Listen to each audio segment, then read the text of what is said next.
I got a podcast guest recently ask me, Andrea, your questions on the podcast were great.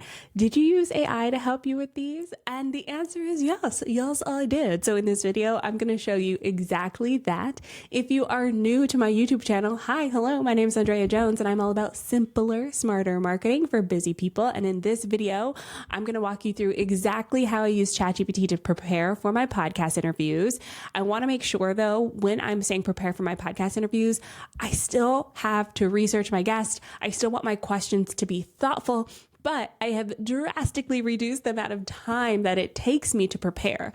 Now, the other thing to keep in mind is that when I prepare for my podcast interviews, my goal is to create a great listener experience. So yeah, my conversations are conversational in nature. Yes, there is another guest there, but I also want to make sure that my listeners are getting the information. And yeah, the guest is being able to highlight their expertise as well. And to do that, I use ChatGPT to help craft my podcast questions. And it low-key makes me look like I have my ish together because I do. Okay. Now I'm going to share my screen and show you exactly how I do that. All right. First up, I'm going to use my website here and I'm going to copy and paste this into ChatGPT. Now, I'm just starting a new thread for the purpose of this. So I'll say, I'm working on the newest episode for the Mindful Marketing podcast. And then I'll say, here's what the show is about. Now, ChatGPT knows me already, so some of this may come from my history, but I'm going to assume you watching this, it doesn't know what you are. So I'm going to do this here, my little description, and paste it in. Make sure you give ChatGPT context here. And then I'm going to say this week's guest is, and so I have this document that I use to guide all of my conversations. I teach exactly how I build this document inside of my course, Behind the Mic, all about how I use my podcast as a tool to grow my business. Check that out if you want to learn more about this whole flow, but I will put this information in. I just copy and paste it from my document into here. It doesn't have to be formatted. Then I will also give ChatGPT some information about my guest. Now there's a few things here. This episode is about using threads as a community building tool, but I want to give some more context because Laura Sinclair has a business called This Mother Means Business. Okay, I scrolled down. Here's her page. This Mother Means Business. So I'm actually going to copy and paste some of this information. I've already read it. Okay, I don't want you to not read this. I know Laura, so I've already know about her, but I'm going to put this information in here as well and say right here, here's a little bit about Laura. Okay. And then the last thing I'm going to put in here is my tone notes. Now, inside of my free resource, AI in Marketing, I talk to you about how to find your tone notes. You can check that out below this video or go to OnlineDrea.com/AI in Marketing. For those of you in the lab, I'm going to link below to how to get ChatGPT to sound like you. All right, I have my tone notes right here. Now, this is important because we want to paste in our tone notes so that ChatGPT sounds like us and the questions don't sound too stuffy because ChatGPT is going to try to make it as generic as possible. So to recap, I have my information about my podcast. I have the information about the guest. I have information about Laura here, and then I have my tone notes. And now I'm going to get it to spit out some results. Okay, it gave me an overview of the episode, so now I want to be specific in the question. Please give me 20 questions that are thoughtful and educated for me to ask during the episode. All right, so from here, I'm going to select a few questions that stand out to me, and I'm going to talk through why I choose certain questions over others. I like this first one because it really kicks off the conversation and gives us some grounding here about what results on threads we see versus other platforms. And I know when I go into this interview, I'm also going to be sharing my experience. I think of this more as a conversation and less like an interview. So I don't read this question word for word. I use it as a jumping off point. So I go over to my document and I'm going to paste in that question.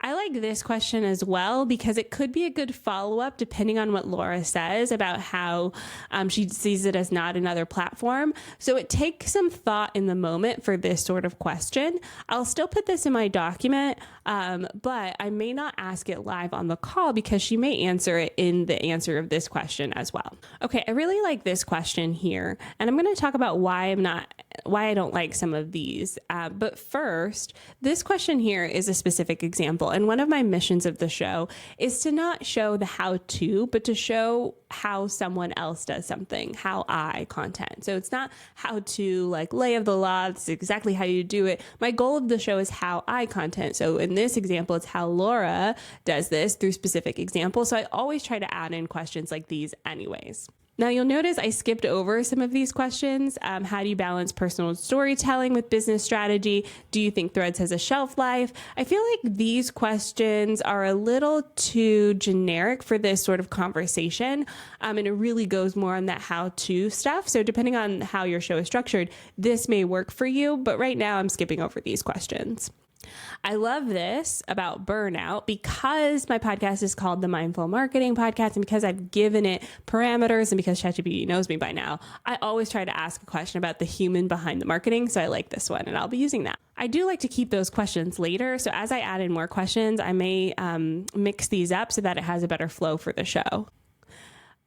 I like this. So how are you repurposing content from Threads? Again, this really directs the question at Laura versus at, how do you recommend other business owners do it? I really want to hear how she's doing it specifically and not some hypothetical thing. So I'm going to add that here because the burnout question, I really like those to be last. So again, Laura has a business all about motherhood. So I'm definitely going to add this in there. I like Threads for this reason, and I want to hear her thoughts on this as well. For me, it feels very low pressure. Like I could just type away, mistakes at all. And so I want to hear her thoughts on this as well. I'm going to add it up a little bit higher because I think that it could work well up there. Okay, so this is where the research comes in. This came from her page. She talks about either or. How do you think it helps mom show up authentically without oversharing or feeling exposed? This is probably a little bit more on marketing in general, but I love it as a part of this conversation, and it really can highlight Laura and what she's doing as well. I'm going to add it to the end though. Okay, I love this question about community and connection. What makes someone stay in your community you've built on Threads? I think I'll probably expand this on the call to include some of the other things that she talks about.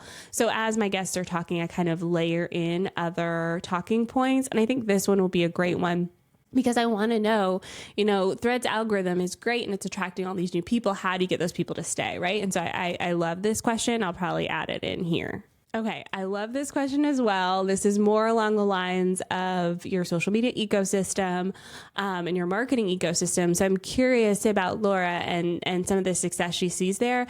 And also, she may answer it in this question up here where I talk about, her success, how she sees success on social media. Where is that question?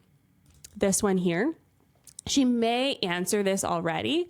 So I'm going to add it in after in case she doesn't, knowing that she may answer it in the question before. Okay, I like the idea behind this question, but I'm going to reword it a little bit. I'm going to talk about how she comes up with content ideas. And so that question made me think of that. So I'm just going to add that in here. Okay, so here's the question that I added. How do you come up with what to post on Threads? Do you plan ahead or do you post in the moment?